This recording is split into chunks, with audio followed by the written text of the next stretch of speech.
The search for healing can sometimes become its own source of fake reward. The high starts the moment we start to hunt for that solution. Anyone who's called their dealer at 2 a.m. knows this feeling.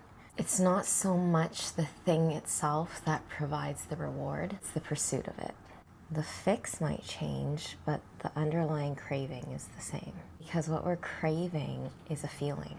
If your focus is always on healing, the danger is that you're just swapping one chase for another. At the beginning of my sobriety, I felt like I had so much to fix. I felt like I had so many apologies to hand out. I was incredibly hard on myself because I felt like there was a lot I had to make up for. I went from one extreme, hiding behind my mistakes with anger, denial, and blame, to the other extreme of judging myself relentlessly in shame, guilt, and remorse. And I'm sure both were exhausting for the people around me. I went from constantly looking for my next fix to constantly trying to fix myself. And even early on, it just felt like life was so hard to manage without using. For sure thought that there was just something fundamentally wrong with me. I knew there was a problem, but I also didn't really want to find out what it was. And it was just an endless cycle of symptom management.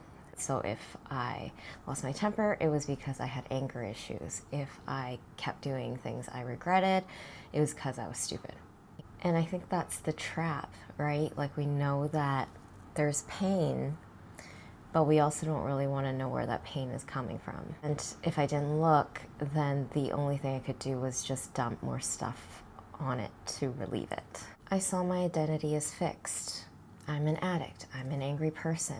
I'm anxious around people. What I realized, what I thought was my identity was actually just a skill issue. I was a person who was unskilled in social interactions. I was unskilled in how to communicate effectively. I was unskilled in managing my emotions. I was unskilled in taking care of myself.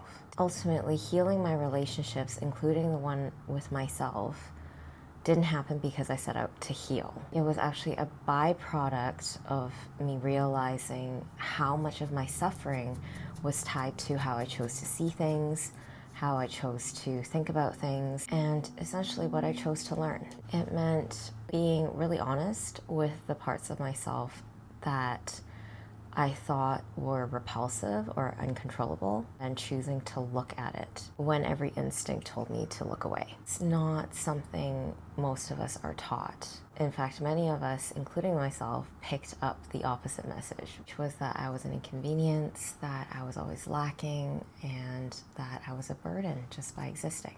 But if all this came down to the story inside my head and a skill set that I didn't have yet, then this I could change. I could relearn, I could rewrite, and I could stop the cycle. Because holding ourselves accountable actually doesn't require brute force. It just requires a willingness. It doesn't have to be so painful all the fucking time. These days, when I start to see myself engage with my anxious thoughts, I laugh at myself a lot quicker. It's just not that serious. And I don't really buy that I need to be an active participant in them. My addictive thoughts that used to feel like life and death, I've put such a huge space between us, like a canyon's worth of space between us. Now when I hear them, it just sounds like an echo of the past. And then I do the opposite of what the thoughts tell me not to. I tell someone. So I'll call up somebody or I'll text somebody and say, hey, I'm thinking about having a drink.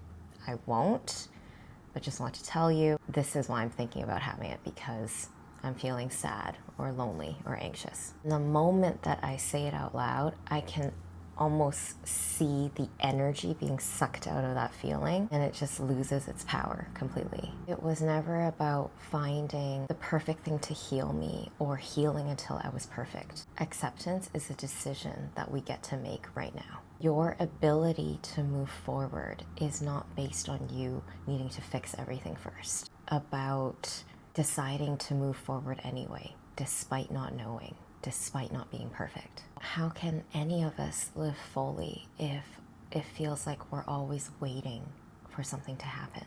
Choose a life that doesn't make you feel like you're still waiting. You're allowed to feel like you've already arrived.